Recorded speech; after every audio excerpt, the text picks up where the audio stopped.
thought about coming to NAMM, the first thing I thought, oh man, it would be so amazing if I could be involved with Eric and his sounds in some way. So to get started, I want to play you some of the sounds that I've been using. As fate would have it, I've been in the studio with Dream Theater recording keyboard tracks, like, you know, the days leading up to NAMM, and as soon as I get back the morning that I wake up, I go back into the studio. And one of the main instruments that I've been using in tracking is Omnisphere. Everybody loves it. The guys in my band, they look forward to when I call up a sound on it. They're pretty impressed with the whole thing. And first, I think I'll show you some of the choir sounds we've been using. We've been entering into the Gothic domain quite a bit on this album, and there's nothing like a really, really powerful and cool choir sound to make that really happen. And this is one that came up the other day in two ways. One, because if you play it high, the sopranos are really screaming. I think Mike Portnoy said that he could smell the lead soprano. It seemed that close. And my engineer, Paul Northfield, also was pretty interested in the realism of this sound. So I'll play a little bit for you. So.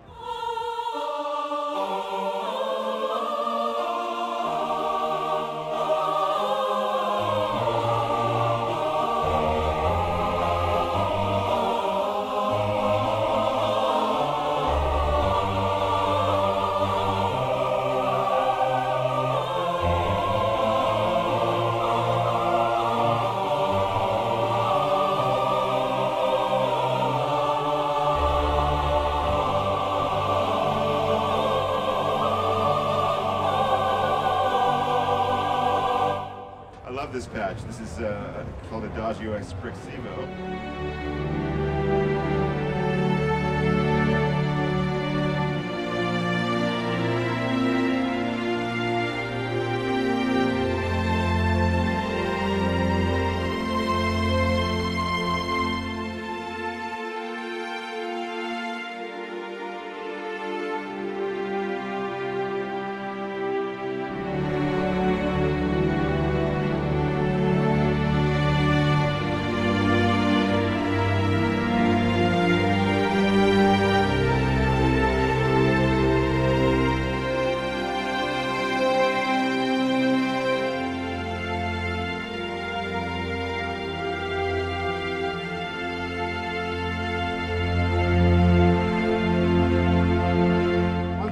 It's really interesting about Omnisphere is that the synthesis engine is so powerful, and there's just so much you can do with it. And of course, I think that some people think that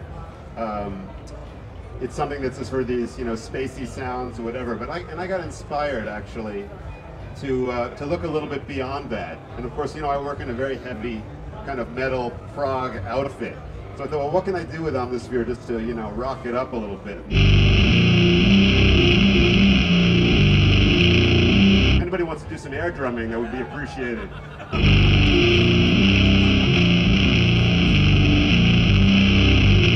You always know a good instrument if it inspires you to do something. I mean, I never played this riff before in my life, but the sound, you know, it gets you there.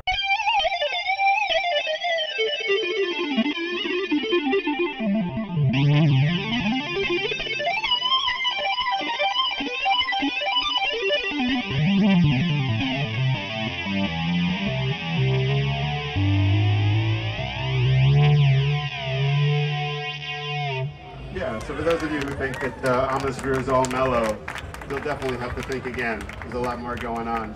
Some of these sounds are made to just be, you know, you take your time with them and let them breathe. This is a really good example of one of those. They encourage me to like calm down and just kind of do the, you know, do the right thing.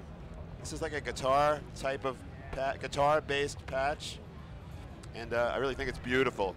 So check this out.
what's cool about this is that on this little keyboard here, I can play different keys and in real time get my various sounds to come in. This kind of shows the fast-acting analog timbres that some, you know, a few of them that are in Omnisphere. So watch this. So I can play this sound.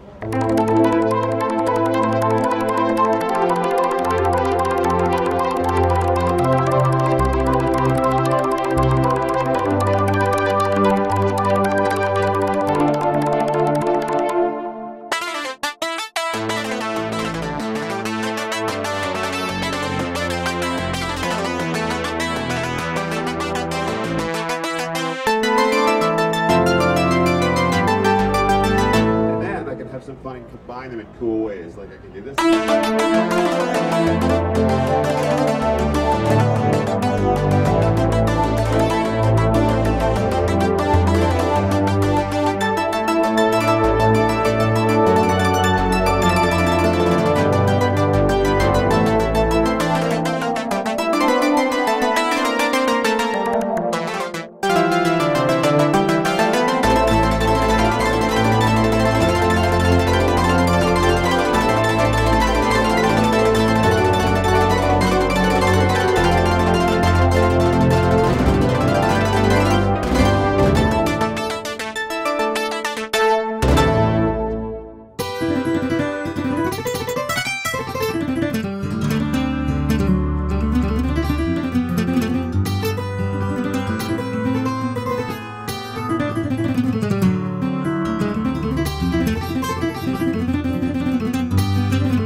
Stuff in the business. There's no doubt about it.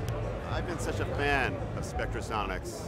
Not only a friend of Eric's for many years, but just a fan of what he's doing sonically. It's just, I just think this is a special, you know, there's a special thing going on. There's magic there.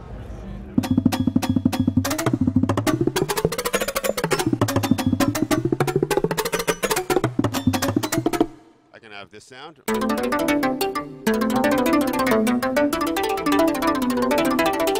Mix them.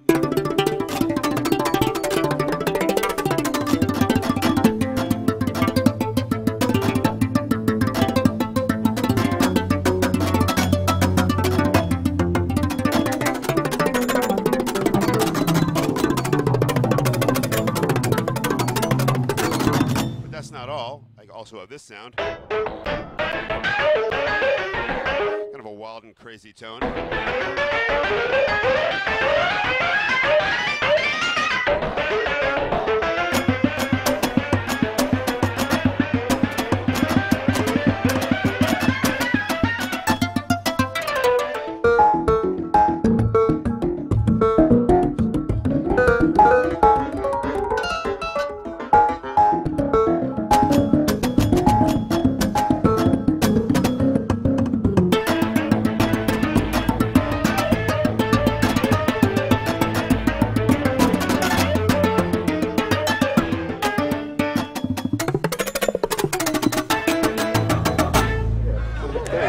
Cool. So there's some real fun to be had here live with all the different sounds.